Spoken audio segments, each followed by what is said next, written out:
दोस्तों, मैं यहाँ लाल किला बनाने आया हूँ।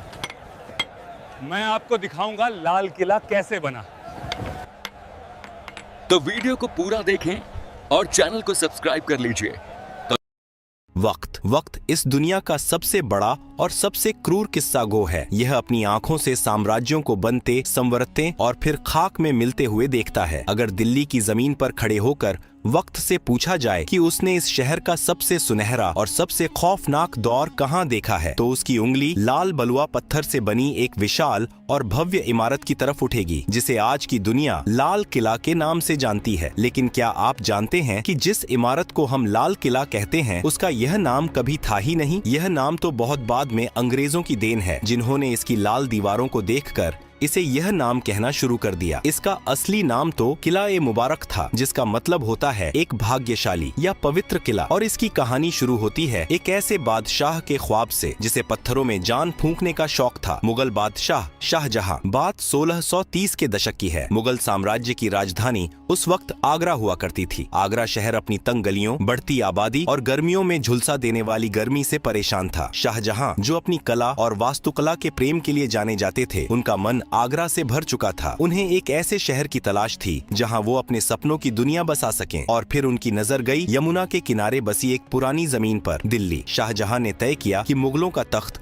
अब आगरा से दिल्ली जाएगा। 1638 में उन्होंने दिल्ली में एक नया शहर बसाने का हुक्म दिया, जिसे नाम दिया गया शाहजहानाबाद, जिसे आज हम पुरानी दिल्ली कहते हैं। और इसी शहर के बिल्कुल बीचों बीच यमुना नदी के ठीक किनारे नींव रखी गई दुनिया के सबसे आलीशान किले की, किला ए मुबारक की। इस किले को बनाने में पूरे 10 साल का वक्त लगा। उस्ताद अहमद लाहौरी, जिन्होंने ताजमहल का खाका तैयार किया था, उन्हीं के हाथों इस किले का नक्शा भी खींचा गया। 1648 में जब यह किला पूरी तरह से बनकर तैयार हुआ, तब शाहजहां दिल्ली में नहीं बल्कि अफगानिस्तान के काबुल में थे। जैसे ही उन्हें यह पैगाम मिला कि उनका सपनों का किला तैयार है, वो बिना कोई वक्त गवाए दिल्ली की तरफ चल पड़े। इस भव्य किले की बनावट में जो सबसे खास चीज थी, वो थे इसके दरवाजे। लाल किले के 2 सबसे मुख्य प्रवेश द्वार हैं, दिल्ली दरवाजा और लाहौरी दरवाजा। दिल्ली दरवाजा वह द्वार था जहां से निकलकर शाहजहां अक्सर जुमे की नमाज अदा करने जामा मस्जिद जाया करते थे। लेकिन किले का सबसे अहम और शाही दरवाजा था लाहौरी दरवाजा। इसका नाम लाहौरी इसलिए पड़ा क्योंकि इसका मुंह लाहौर शहर की तरफ खुलता था। मुगलों के द्वार में आगरा, दिल्ली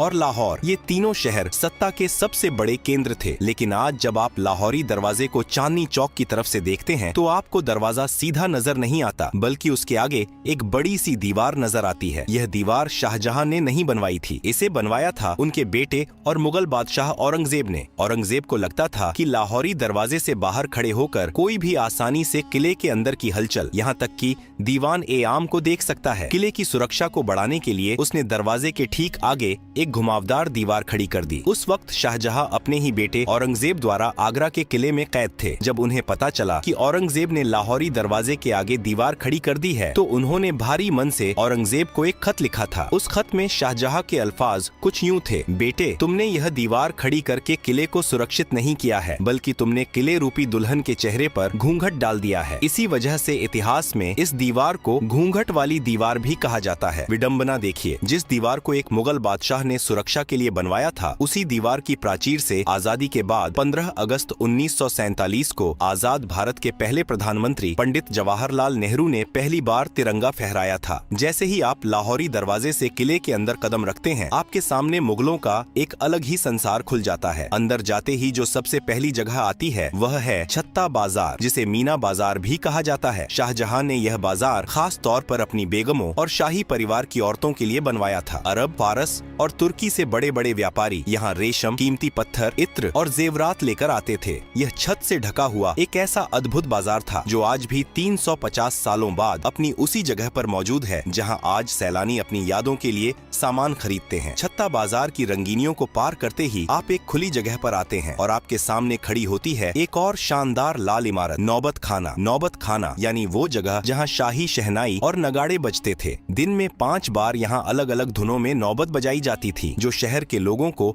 वक्त का अंदाजा देती थी। जब भी कोई बड़ा शाही मेहमान या खुद बादशाह किले में आते थे तो इसी नौबत खाने से नगाड़ों की गूंज पूरी दिल्ली में यह ऐलान कर देती थी कि शहंशाह तशरीफ ला रहे हैं। यह वही नौबत खाना है जहां बाद के मुगल काल में सत्ता के खूनी खेल खेले गए और जहां बादशाह जहांदार शाह और फर्रुखसियर का कत्ल किया गया था। नौबत खाने की खूनी और संगीतमय दहलीज को पार करते ही आपके सामने एक विशाल और खुला हुआ प्रांगण आता है। यह वह जगह है जहां मुगल सल्तनत की आवाज गूंजा करती थी। लाल बलुआ पत्थर के भव्य और नक्काशीदार खंभों पर टिका यह मंडप दीवान-ए-आम कहलाता है। नाम से ही स्पष्ट है कि यह वह दरबार था जहां एक आम इंसान, एक फकीर या एक किसान भी अपने बादशाह के सामने अपनी फरियाद लेकर आ सकता था। दीवान-ए-आम के बिल्कुल बीचों बीच दीवार के साथ सटा हुआ संगमरमर से बना एक बेहद खूबसूरत और ऊंचा झरोखा सिंहासन है। जब शाहजहां या मुगले आजम यहाँ बैठते थे तो उन्हें पूरे दरबार का साफ नजारा दिखता था। इस भव्य सिंहासन को नशेमन ए जिल ए इलाही कहा जाता था, जिसका शाब्दिक अर्थ है धरती पर ईश्वर की परछाई का निवास। मुगल बादशाह खुद को खुदा का नुमाइंदा मानते थे और यह सिंहासन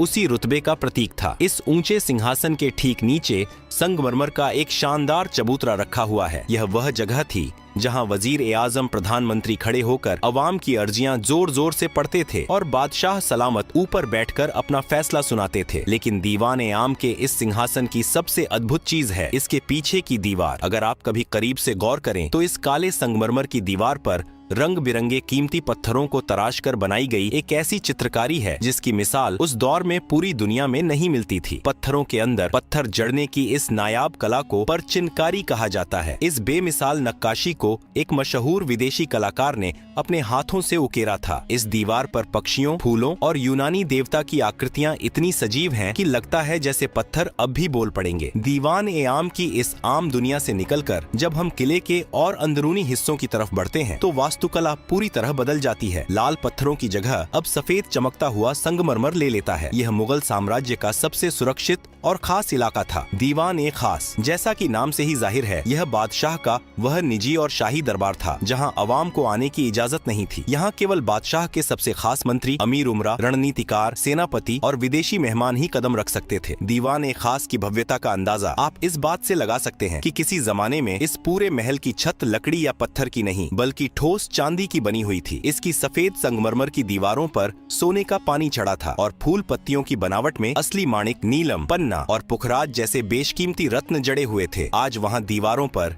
केवल वो खाली निशान और गड्ढे बचे हैं जिन्हें बाद में लुटेरों ने खुरच कर निकाल लिया था। इसी दीवान-ए-खास के बिल्कुल बीचों बीच रखा जाता था दुनिया का सबसे महंगा, सबसे आलीशान और सबसे चर्चित सिंहासन, तख्त-ए-ताऊस, जिसे दुनिया मयूर सिंहासन के नाम से जानती है। यह सिर्फ बैठने की जगह नहीं थी, यह मुगलों की अकूत दौलत का सबसे बड़ा सबूत था। शुद्ध सोने, चांदी और अनगिनत हीरे जवाहरात से बनी इस मसनद को बनाने में उस दौर में करोड़ों रुपए खर्च हुए थे। इस सिंहासन के ऊपरी हिस्से पर हीरे मोतियों से जड़े 2 मोर बने हुए थे और इसी तख्त-ए-ताऊस के ठीक बीच में जड़ा था मुगल सल्तनत का सबसे बड़ा गुरूर और दुनिया का सबसे नायाब हीरा, कोहिनूर। जब बादशाह शाहजहां अपने शाही लिबास में इस तख्त पर बैठते थे तो उनके मुकुट और सिंहासन की चमक से पूरा दीवान-ए-खास रोशन हो उठता था। लेकिन वक्त की सुइयां हमेशा एक सी नहीं रहती। जिस महल ने दौलत और शानो शौकत का चरम देखा था, उसने बर्बादी का वो खौफनाक मंजर भी देखा जिसकी कल्पना मुगलों ने ख्वाब में भी नहीं की थी। साल था 1739। ईरान का खूंखार बादशाह नादिर शाह मुगलों की कमजोरी और लाल किले की दौलत की महक सूंघता हुआ दिल्ली आ पहुंचा। उसने दिल्ली की सड़कों पर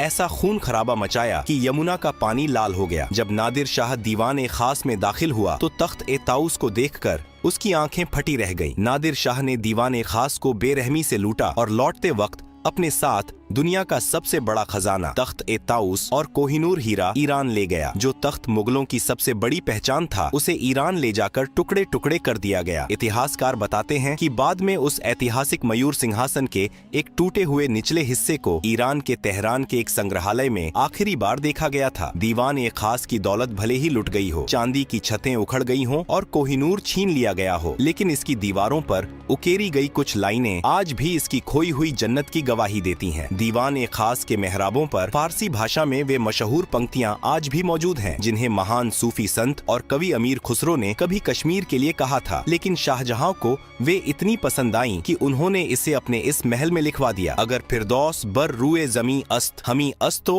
हमी अस्तो हमी अस्त, अर्थात अगर इस धरती पर कहीं स्वर्ग है तो वो यही है और बस यही है। भले ही आज वो कोहिनूर जड़ा तख्त ना रहा हो, लेकिन जब आप उन सफेद संगमरमर के मेहराबों के बीच खड़े होकर इन लाइनों को पढ़ते हैं तो एक पल के लिए आप मुगलों के उस वैभवशाली दौर में पहुंच जाते हैं जहां सचमुच धरती का स्वर्ग इसी लाल किले के अंदर बसता था। दीवान ए खास की उस जन्नती और चकाचौंध से भरी दुनिया से जब हम लाल किले के और भी अंदरूनी और नितांत निजी हिस्सों की तरफ बढ़ते हैं तो वास्तुकला एक अलग ही रंग में रंग जाती है। इस्लामिक वास्तुकला में जन्नत का तस्वुर बिना बहते हुए पानी और बागीचों के अधूरा माना जाता है। शाहजहां जो बेहतरीन काम के मुरीद थे, उन्होंने अपनी इस दिल्ली की जन्नत में जान फूंकने के लिए एक ऐसी नहर का निर्माण करवाया जो लाल किले के महलों के ठीक बीचों बीच से होकर गुजरती थी। इसे नाम दिया गया नहर ए बहिश्त, यानी स्वर्ग की नहर। यह कोई आम पानी की नाली नहीं थी। यमुना नदी के पानी को एक खास तकनीक से लाल किले के अंदर लाया गया था। यह नहर ए बहिश्त संगमरमर से बने महलों के फर्श के बीच से खूबसूरत फव्वारों और फूलों की क्यारियों को चूमते हुए गुजरती थी। दिल्ली की झुलसा देने वाली गर्मियों में जब यह ठंडा पानी महलों के अंदर बहता था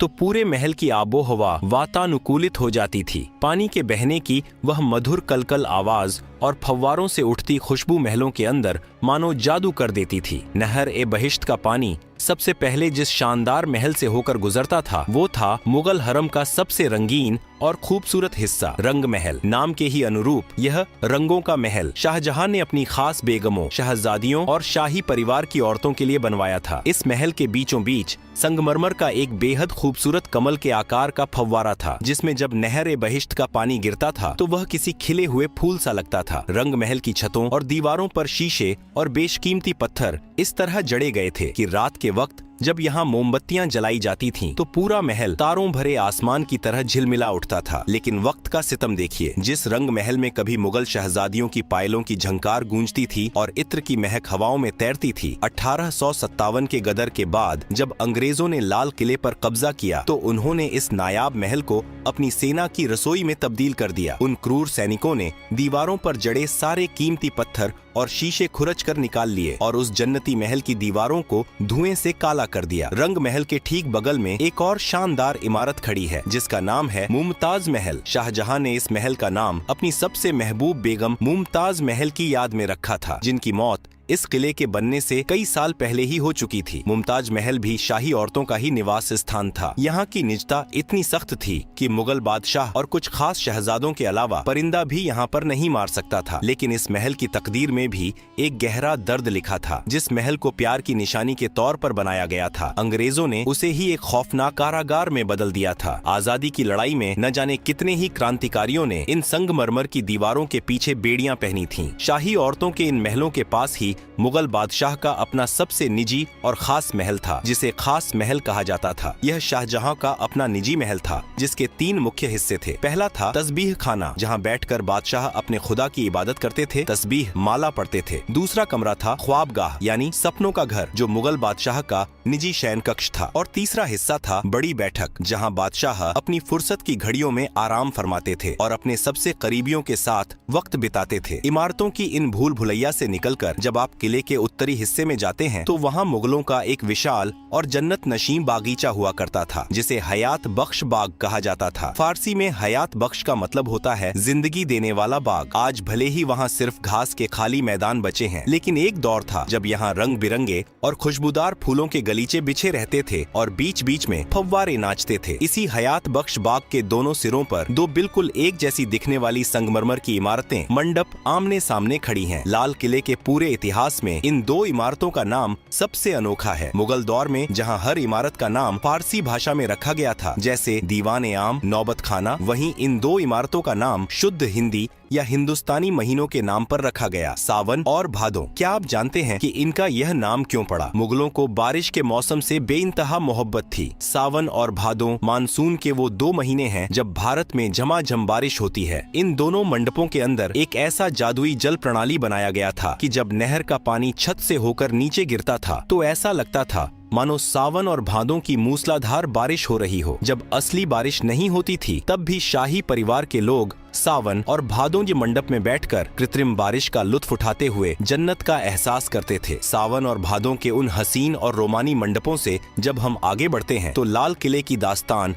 अपने सबसे दर्दनाक और आखिरी पड़ाव पर पहुंच जाती है। हयात बख्श बाग के ही पास पानी के एक छोटे से तालाब के बीचों बीच लाल बलुआ पत्थर से बना एक छोटा सा महल खड़ा है, जफर महल। यह कोई आम इमारत नहीं है, यह मुगल सल्तनत के बुझते हुए चिराग की आखिरी लौ थी। इस महल को मुगलों के आखिरी बादशाह बहादुर शाह जफर ने साल 1842 में बनवाया था। लाल किले के लगभग 200 सालों के निर्माण इतिहास में यह किसी भी मुगल बादशाह द्वारा बनवाई गई आखिरी इमारत थी। इसके बाद मुगलों के पास न तो इतना पैसा बचा था और न ही इतनी ताकत कि वो पत्थरों में अपनी दास्तान लिखवा सकें। किले के पिछले हिस्से में एक ऐसा रहस्यमयी और खुफिया दरवाजा भी मौजूद था जिसके बारे में बहुत कम लोग जानते हैं। इसे यमुना दरवाजा कहा जाता था। यह दरवाजा सीधा यमुना नदी की उफनती लहरों की तरफ खुलता था। इसी खुफिया दरवाजे से लगकर मुगल बादशाह की शाही और भव्य नाव खड़ी रहती थी। जब भी शहंशाह को दिल्ली की भीड़भाड़ से दूर आगरा या लाहौर के सफर पर निकलना होता था तो वो हाथी घोड़ों की बजाय इसी दरवाजे से अपनी शाही नाव पर सवार होकर पानी के रास्ते निकल जाया करते थे। लाल किले की विशाल प्राचीर से सटा हुआ ही एक और बेहद प्राचीन और खुरदुरा किला मौजूद है जिसे सलीमगढ़ का किला कहा जाता है। यह किला लाल किले से भी पुराना है। इसे शेर शाह सूरी के बेटे सलीम शाह सूरी ने 1546 में बनवाया था। मुगलों ने यमुना नदी के ऊपर एक पुल बनवाकर अपने लाल किले को इस पुराने सलीमगढ़ के किले से जोड़ दिया था। लेकिन वक्त का पहिया हमेशा मुगलों के हक में नहीं घूमा। 1857 की आजादी की पहली महान बगावत ने लाल किले की तकदीर और तस्वीर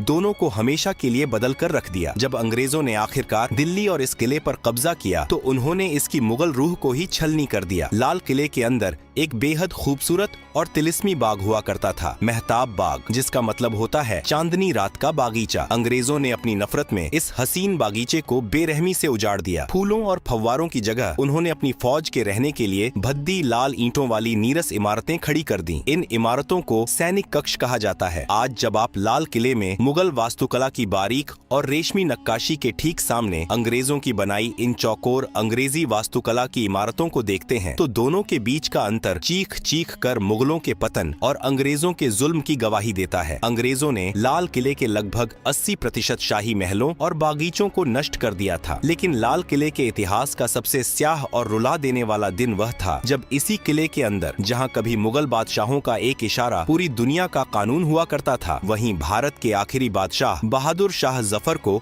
एक मुजरिम की तरह खड़ा किया गया। अंग्रेजों ने उन पर 1857 की क्रांति का सरगना होने का मुकदमा चलाया। विडंबना देखिए, जिस दीवान ए खास में बैठकर उनके पुरखे शाहजहां और औरंगजेब दुनिया भर के बादशाहों का इस्तकबाल करते थे, उसी महल में 82 साल के बूढ़े जफर को उनके ही वतन में देशद्रोही करार दे दिया गया। सजा के तौर पर अंग्रेजों ने इस बूढ़े बादशाह को काले पानी की सजा देकर हिंदुस्तान से निकाल दिया और पड़ोसी देश के रंगून शहर में कैद कर दिया। एक बादशाह जिसके पुरखों ने इस महान देश पर सदियों तक राज किया, उसे अपनी आखिरी सांसें एक अनजान देश की सीलन भरी कोठरी में लेनी पड़ी। रंगून की उसी कैद में अपनी मौत का इंतजार करते हुए जब शायर बहादुर शाह जफर की आंखों के सामने दिल्ली और लाल किले का अक्स उभरा तो उनके आंसू छलक पड़े। उन्होंने अपनी आखिरी गजल में अपने टूटे हुए दिल का दर्द इन अमर पंक्तियों में पिरो दिया। कितना है बदनसीब जफर दफन के लिए, 2 गज जमीन भी न मिली कुएं यार में। यानी ए जफर, तू कितना बदनसीब है कि तुझे मरने के बाद दफनाने के लिए अपने महबूब वतन की मिट्टी में 2 गज जमीन भी नसीब नहीं हुई। यह लाल किला सिर्फ ईंट, गारे और लाल पत्थरों से बनी कोई बेजान इमारत नहीं है। अगर इस किले ने मुगल सल्तनत के उस चमकते हुए सूरज को